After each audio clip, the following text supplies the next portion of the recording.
அன்பான திருக்குடும்ப சபையாரே, உங்கள் அனைவரையும் அன்போடு வாழ்த்துகின்றோம்.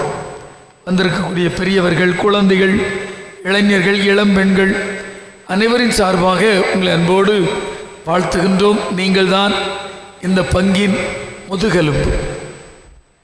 இந்த திரு அவையை நம்முடைய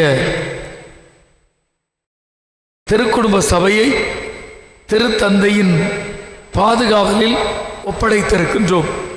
நேரடியாக திருத்தந்தை திருக்குடும்பத்தை பெண்களிடம் ஒப்படைத்திருக்கின்றார்.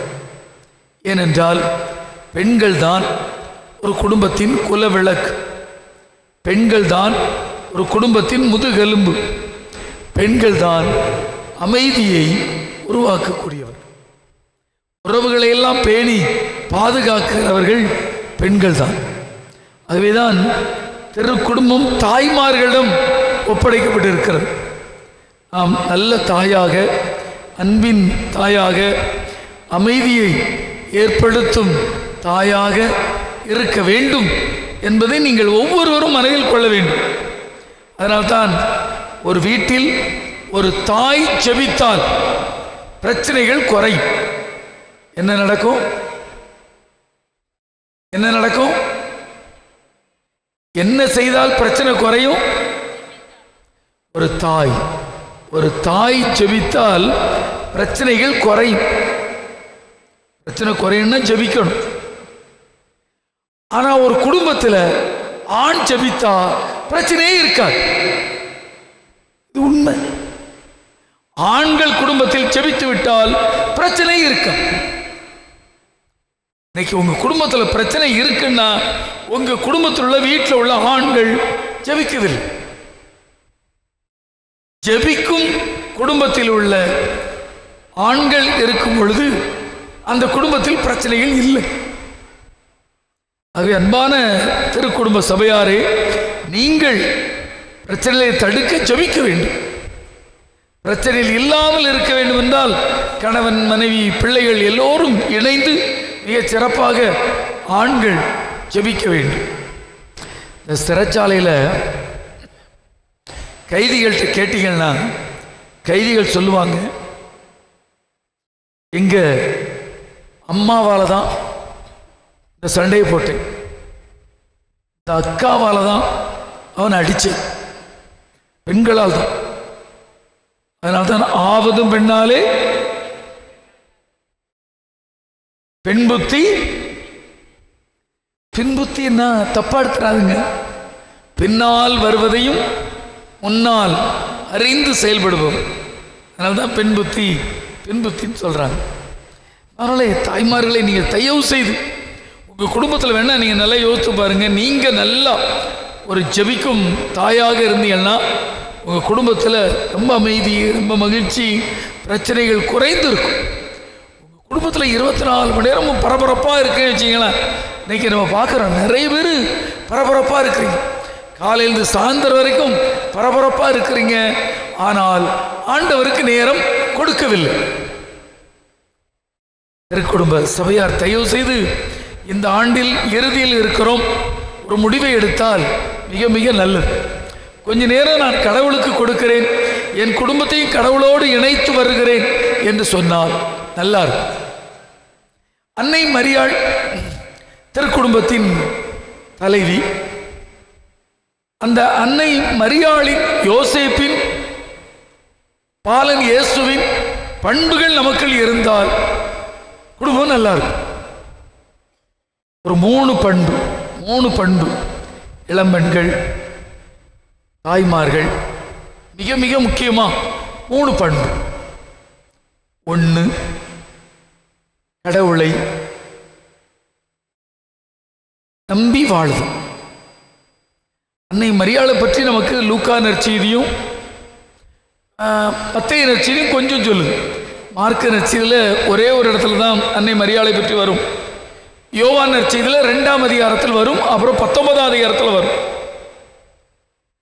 அதுல கிடைக்கிற செய்தி என்னன்னா, அன்னை மரியாள் ஒரு அருமையான கடவுளுக்கு அடிமையாக தன்னை தந்தவர். அதனால தான் எவ்வளவு பிரச்சனை வந்தாலும் அந்த குடும்பம் நல்லா இருந்துச்சு. எவ்வளவு பெரிய பிரச்சனை. நேற்றோட நீங்கள் யூடியூப்பில் பார்த்தீங்கன்னா தெரியும், பெரிய ஒரு சண்டை நடந்துட்டு இருக்கு. என்ன சண்டை சொல்லுங்க? கன்னி மரியாள் எப்படி குழந்தை பெற முடியும்? இது அறிவியல் பூர்வமா? இது மூடத்தன்மை அல்லவா? இது பெரிய சர்ச்சை. ஒரு சகோதரி, நல்ல சகோதரி, நல்லா பேசுவாங்க, அவங்க கிளப்பி பெரிய பிரச்சனை யூடியூப்ல பார்த்தா கிடைக்கும்.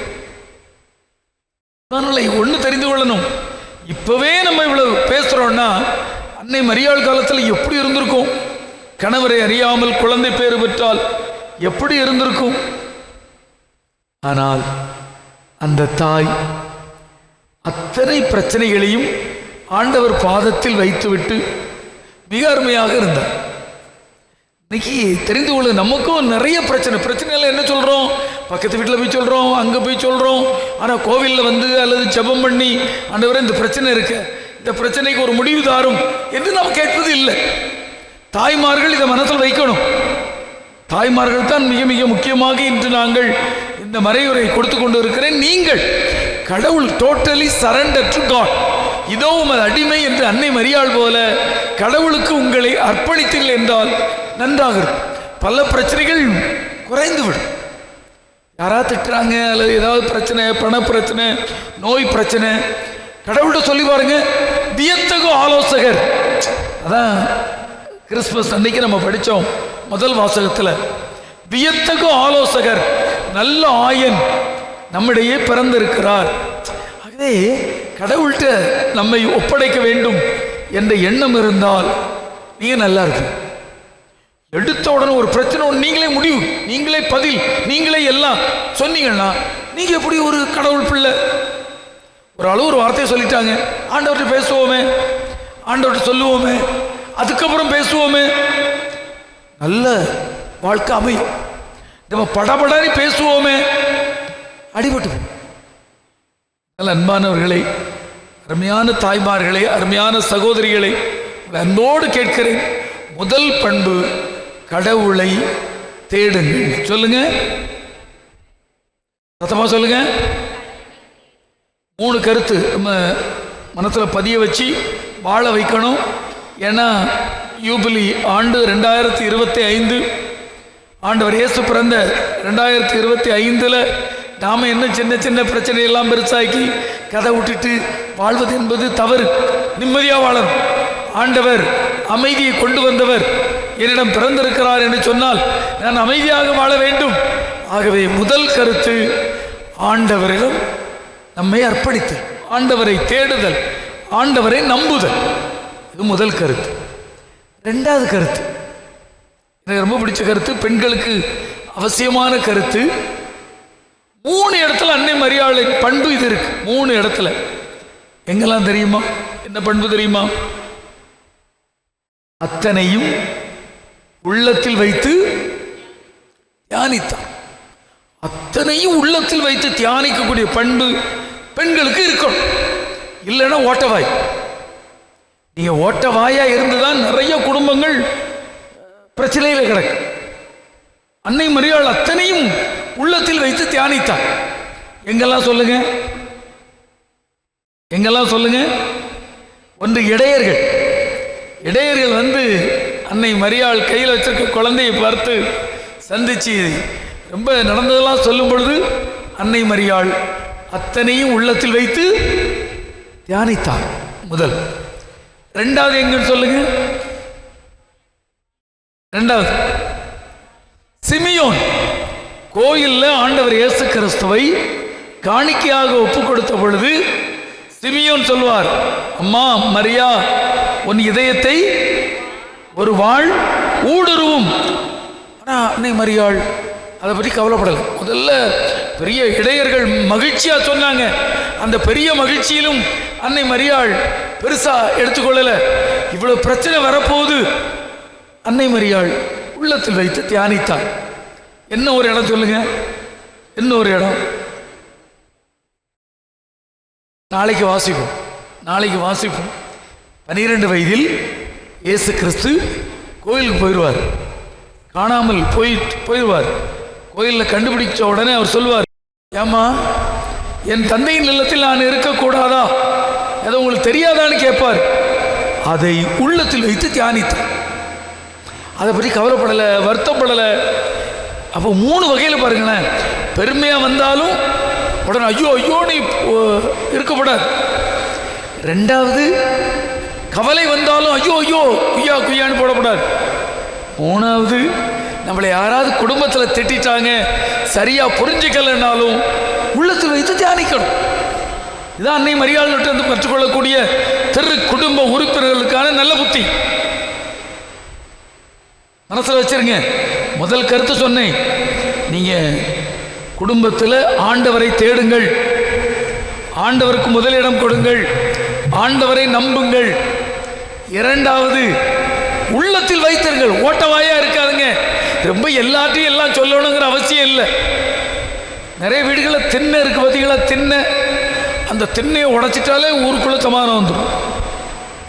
நிறைய இடத்துல திண்ணையில் உட்கார்ந்தா அப்படியே கதையா புரணி திருத்தந்தை கதவை திறக்கிறார்கள். நேற்று திறந்தாங்க, 25ஆம் தேதி திறந்துட்டு 5 கருத்து சொல்லியிருக்காங்க. அதில் 5வது கருத்து என்ன தெரியுமா? புரணி என்ற சாபத்தை விலக்கிட நான் கதவைக்குள் நுழைகிறேன். 5வது கருத்து, புரணி என்ற சாபத்தை விலக்கிவிட நான் கதவுக்குள் நுழைகின்றேன். நிறைய பேசப்படாது, நிறைய கதைகளை தெரிஞ்சதெல்லாம் சொல்லப்படாது, தெரியாது தெரிஞ்ச மாதிரி சொல்லப்படாது. நிறைய பேர் அப்படித்தான். முடிஞ்ச வரைக்கும் நல்ல கருத்து, உண்மையாக பேசணும், அதான் அவசியம். மற்றதெல்லாம் உள்ளத்தில் வச்சிருக்கணும். நிறைய குடும்பங்களில் இன்னைக்கு பார்த்தா நிறைய டைவர்ஸ். காரணம் எது தெரியுமா? ஒரு சின்ன பிரச்சனை தான் இருக்கும், அது அவங்க பிரச்சனை. உங்களுக்கு தெரிய வந்துட்டுன்னா நீங்கள் அதை ஊரெல்லாம் சொல்லணுமா? சொல்லக்கூடாது. அது பாவம், சாபம். புரணி பேசிக்கொண்டு இருந்தால் முடிஞ்ச வரைக்கும் நீங்கள் என்ன பண்ணணும்? குடும்பங்களை சேர்த்து வைக்கணும். நான் கல்யாண புத்தகம் நிறைவேற்றும் போது நீங்கள் கவனிச்சிங்கன்னா நற்செய்தி வாசகத்தில் என்ன வாசிப்பேன் தெரியுமா? கடவுள் இணைத்தது அப்படின்னு முடிச்சிருவேன். மனிதன் பிரிக்காதிருக்க அப்படின்னு அவன் சொல்ல மாட்டேன். அதான் தேவையில்லை. மனிதர்கள் நம்ம பிரிக்கிறதுக்கே இல்லை. கடவுள் இணைத்தது. பாருங்களேன், நான் சிந்தாமணி பங்கில் இருக்கும்போது ஒரு 45 வயசு அம்மா, 50 வயசு ஐயா, 2 பேருக்கும் குழந்தைகள் பிறந்து கல்யாணம் ஆயிடுச்சு. ஆனால் சண்டை. ஒரு நாள் பார்க்குறேன், 2 பேரும் பிரிஞ்சு கிடக்கிறாங்க. அவர் வீட்டில் கிடக்கிறாரு, அந்த அம்மா சொந்தக்காரங்க வீட்டு போயிடுச்சு. இந்த விஷயம் வந்துச்சு. அங்கெல்லாம் சின்ன ஊர் பார்த்திங்களா, நம்ம ஊர் மாதிரி ஏதாவது ஒரு பிரச்சனைன்னா பங்கு தந்தை முடிச்சிடணும் அப்படின்னு ஒரு 15 வருஷத்துக்கு முன்னால் இருந்துச்சு. இப்போது அப்படி இல்லை. இன்றைக்கி அவங்கவுங்களே முடிச்சிடணும், அவங்கவுங்களே முடிச்சிடணும், ஒரு பிரச்சனையும் வரக்கூடாது. அப்படியே ஆயிடுச்சு. அப்போ இந்த பிரச்சனை வந்துச்சு. அப்போ பார்த்தேன், அம்மாவுக்கு 45, 50, ஒரு 2-3 நாள் பிரிஞ்சு கிடக்கட்டு, வயிறு காலியானதான் புத்தி வரும் அப்படின்னு விட்டுட்டேன். பிறகு ஒரு அம்மா வந்து சொல்லிச்சு, சாமி 2 பேரும் பேசி சேர்த்து வச்சிருங்களா, சரியாயிரும்ல, சேர்த்து வைங்களான்னாங்க. சரி நீ போ அப்படின்ட்டு அந்த அம்மாவை முதல்ல சமாதானப்படுத்துவோம். இன்னி அம்மாவை சமாதானப்படுத்துகிறேன். என்ன நீ எந்த வயசில் போய் நின்றுட்டு சண்டை போட்டு பிரிஞ்சு கிடக்கிறீங்க? நியாயமா? 3 நாளாக வந்துட்டிய. அது பாருங்கள், அவர் சாப்பிடாமல் கிடக்கிறார். என் பொண்டாட்டி கையால் தான் சாப்பிடுவேன் என்ன உட்கார்ந்துருக்கிறார். 1000 பொய்யை சொல்லி ஒரு கல்யாணத்தை பண்ணணும். 2-3 பொய்யை சொல்லியாவது குடும்பத்தை சேர்க்கணும். நான் அதனால் அட்டி விட்டுட்டே இருக்கிறேன். உடனே அவர் அப்படி தான், அவளுக்கு ஏன் நான் இல்லாமல் சாப்பிடவே மாட்டான் அப்படி இப்படிலாம் சொல்லி அவர் குளிர்ந்துட்டார். நான் பார்த்தேன், இந்த சமயத்தில் வேற யாராவது இந்த அம்மாட்ட வந்து பேசிட்டா கதை கந்தலாயிரும் சொல்லி ஒரு சிஸ்டரை கூப்பிட்டு விட்டு, சிஸ்டர் கொஞ்ச நேரம் இந்த அம்மாட்ட பேசிட்டுருங்க, நல்லா பேசிட்டுருங்க. நான் அதுக்குள்ளே அவர் கணவர்கிட்ட பேசி கணவரை கூட்டிகிட்டு வந்து இவரை கூட்டிகிட்டு வீட்டுக்கு கூட்டிகிட்டு போய் சொல்கிறேன் அப்படின்னு சொல்லிட்டு போயிட்டேன். கணவர்கிட்ட பேசியாச்சு. என்ன நீங்கள் உங்கள் பொண்டாட்டி எவ்வளோ நல்லவங்க, அவங்கள்ட்ட போய் இப்படி பிரச்சனை பண்ணிகிட்டு இருக்கீங்களே, அவங்க 2-3 நாளாக சாப்பிடாம கிடக்கிறாங்க, ஐயோ என் கணவர் யார் பாப்பான்னு சொல்லிட்டு இருக்காங்களே அப்படின்னு அவங்கள சமாளிச்சுட்டு இருக்கேன். இந்த நேரத்தில் இந்த அம்மா வந்துச்சு, சாமி நீ பொய் சொல்லிட்டே அவன் ஹோட்டலாக தின்னுட்டு அடக்கிறானா, யாருமா சொன்னா? சிஸ்டர் தான் சொன்னாங்க. நம்ம பெண்கள் யாரா இருந்தாலும் சரி, நிறைய அதிக பேச்சு, என்ன புரணி, குறைபாடு, இவைகளெல்லாம் பேசுவதை விட அன்னை மரியாள் போல உள்ளத்தில் வைத்து தியானித்து அமைதியாக இருக்கு. நிறைய விஷயங்கள் நமக்கு தெரிஞ்சிருக்கும், ஆனால் சொல்ல வேண்டிய அவசியம் இல்லை. என்ன தெரியாதபடி பேசவே கூடாது. அப்போதான் குடும்பத்தில் அமைதி இருக்கும். நம்ம இதை கொஞ்சம் இந்த ரெண்டாவது கருத்தையும் உள்வாங்கிக் கொள்ளுங்கள். முதல் கருத்து அன்னை மரியாள் போல ஆண்டவரை தேடுதல். ரெண்டாவது கருத்து அன்னை மரியாள் போல உள்ளத்தில் வைத்து தியானித்தல். உங்கள் வார்த்தை ஆமென்றால் ஆமென்றும் இருக்கு. அதான், அவ்வளோதான். நல்ல வார்த்தைகளை பேசணும், தீய வார்த்தைகளை விட்டு விலகணும் என்பதை வைத்துக் கொள்ளுங்க. நல்லா இருப்பீங்க. மூணாவது முக்கியமான கருத்து, நன்மை செய்யணும். ஒரு குடும்பத்தில் பெண்கள் தான் நன்மை செய்ய முடியும். நீங்கள் நல்லதை செய்யணும், நல்லதை நிறைய நல்ல காரியம் செய்யணும்னா கணவனை தூண்டுவதும் பெண்கள் தான். இன்னைக்கு உங்கள் வீட்டில் அல்லது உங்கள் தெருவில், நம்ம ஊரில் நல்லது நடக்கணும்னா பெண் நினைத்தால் தான் நடக்கும்.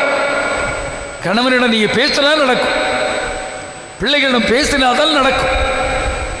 நன்மைக்கு ஊற்று நீங்கள் தான். அதை மனசில் வைத்துக்கொண்டு நன்மைகளை செய்யணும். நிறைய நன்மை செய்தாதான் ஆசீர்வாதம் நமக்கு வரும். தோண்ட தோண்ட தான் தண்ணீர் பெருகும். அதனால நிறைய நன்மைகள் செய்யணும். இன்னைக்கு நான் வாஸ்தல எலிசபெத் அம்மாளுக்கு உதவிட போன செய்தி நல்லா யோசிச்சு பாருங்க. அன்னை மரியாள் கடவுளின் தாய், ஆண்டவரின் தாயாய் உயர்த்தப்பட்ட பின்பும் அன்னை மரியாள் அதை பெருசாக நினைக்கல. நமக்கு பெருமை, நம்ம கடவுளின் தாய், வானதூதர் வந்தார், ஆண்டவர் இயேசு வயிற்றில் கருவாயிட்டாரு, அதெல்லாம் ஒன்றும் பெருசாக எடுக்கலை. அந்த ஆண்டவருடைய பிள்ளையா நான் நன்மை செய்யணும் என்று விரைந்தார். எலிசபெத்துக்கு உதவிட விரைந்து ஓடினார் என்று பார்க்கிறோம். அதனால் அன்பான தாய்மார்களே, அன்பான பெண்களை, சகோதரிகளை, இப்போவே உதவி செய்ய கற்றுக்கொள்ளுங்க. உதவி செய்யுங்க, நல்லது செய்யுங்க, பொது பணிகளுக்கு நல்லது செய்யுங்க. அதனால் உங்களுக்கு ஒரு நாளும் குறைவு இல்லை. ஆசீர்வாதம், உண்மையாக சொல்கிறேன், அது பெரிய ஆசீர்வாதம். அதனால் எனக்கெல்லாம் மறக்க முடியாது. நான் ரோமில் ட்ரெயினை விட்டு இறங்குறேன். என் பர்ஸ் 1,20,000 ரூபா உள்ளே வச்சிருந்த பர்ஸை தூக்கிட்டாங்க. என் கையில் ஒன்றுமே இல்லை, விசா, பாஸ்போர்ட் தவிர ஒன்றுமே இல்லை. ஆண்டவர் என்ன இப்படி ஆயிட்டு என்ன நினச்சா, ஒரு தமிழ் சிஸ்டர் அதை பார்க்குறேன் ரோமில். சிஸ்டர் இப்படி ஆயிடுச்சு, என்ன செய்யறதுன்னு தெரியல, நான் இன்னொரு இடத்துக்கு போகணும் அப்படின்னு. ஃபாதர் வாங்க, என்னை கூட்டிகிட்டு போனாங்க. அப்போ கார்டினல் லூர்து சாமி அங்கே இருந்தார். அவர் எனக்கு 25,000 ரூபா கையில் கொடுத்து, நீ செலவழி தந்துட்டு. உண்மையாக சொல்கிறேன், நல்லது செய்திகள்லாம் நிறைய கிடைக்கும், நிறைய வரும், அழிவே இல்லை. எனக்கு எனக்கு நான் அப்படின்னு உள்ளே வச்சிருந்தீங்களா, உண்மையிலேயே உங்களுக்கு இருக்கு. நல்லது செய்யறதுக்கு நீங்கள் கொடுக்கல, ஒரு திறந்த மனத்தோடு இல்லைன்னா வேற எங்கேயாவது கொடுத்துருவீங்க. அதுவும் நன்மைக்கு நீங்கள் செய்யணும், நல்லது முடிஞ்ச வரைக்கும் செய்யணும். நன்மை செய்யாமல் இருப்பதும் பாவம். நன்மை செய்ய தெரிந்திருந்தும் நன்மை செய்யாமல் இருப்பது பாவம். இதான் கிறிஸ்தவங்க. கிறிஸ்தவ நம்ம ஜெபம் பண்ணுறோம்னா அது போதாது. கிறிஸ்தவத்தின் பண்பு அன்னை மரியாளில் வெளிப்பட்டது. ஒன்று, ஆண்டவரின் அடிமை, ஆண்டவரை தேடியது. இரண்டாவது, அனைத்தையும் உள்ளத்தில் வைத்து தியானித்தது. மூன்றாவது, நன்மை செய்தது. ஆகிய அப்படிப்பட்ட இந்த 3 பண்புகளையும் இறைவா நான் கொண்டிருப்பேன்